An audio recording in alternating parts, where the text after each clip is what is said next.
নমস্কার, কলকাতা টিভির পর্দায় আপনাদের স্বাগত। সঙ্গে রয়েছি আমি ঈশিতা। এই মুহূর্তে আমরা যে খবরের দিকে নজর রাখবো তা হলো, এটা কিন্তু কোনো সিনেমার গল্প নয়, বরং আপনারা কি কখনো শুনেছেন যে একজন ব্যক্তি বা একজন কিশোর সে সারা দিন রাত ঘর বাড়ি ছেড়ে পড়ে আছে পুকুরের জলে? শুনতে অবাক লাগলেও এটা বিরলতম ঘটনা। সম্প্রতি এমন একটি খবর কিন্তু সামনে এসেছে যেখানে জানা যাচ্ছে যে 19 বছরের এক কিশোর, নাম ইকবাল, সে কিন্তু নিজের ঘর বাড়ি ছেড়ে দিন রাত সকাল থেকে রাত পর্যন্ত পড়ে থাকছে পুকুরের জলে।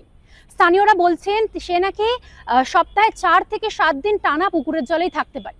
কেন এমন অস্বাভাবিক ঘটনা? ইকবাল জানাচ্ছে যে পুকুরের জল থেকে সে যদি ডাঙায় ওঠে তারপরে নাকি তার শরীরে শুরু হচ্ছে অসম্ভব পরিমাণে জ্বালা পোড়া, অসহ্য যন্ত্রণায় ফেটে যাচ্ছে গোটা শরীর। যদিও এর প্রভাবও কিন্তু তার শরীরে দেখা দিয়েছে। তার শরীরে হাত এবং পায়ে কিন্তু দীর্ঘদিন জলে থাকার কারণে চামড়া সাদা হয়ে গিয়েছে এবং তার কিন্তু জ্বর, সর্দি, কাশি থেকে নিউমোনিয়ার মতো রোগেও আক্রান্ত হয়েছে।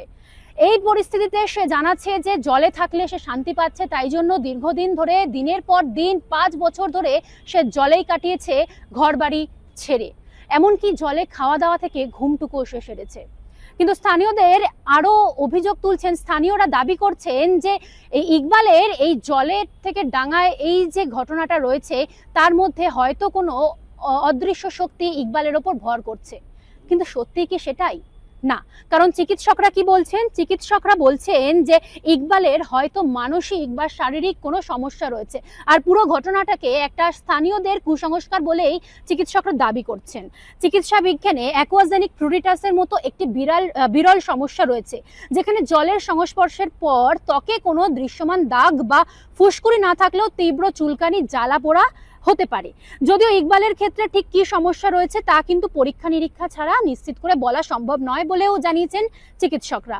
তবে চিকিৎসা করাবে কে, এই প্রশ্ন কিন্তু উঠছে, কারণ অভাবের সংসারে দুবেলা ঠিকমতো খাবার জোটে না, তার উপর এত দামি চিকিৎসা তাদের পক্ষে প্রায় অসম্ভব বললেই চলে। এই পরিস্থিতিতে ইকবালের পরিবার সরকারের দ্বারস্থ।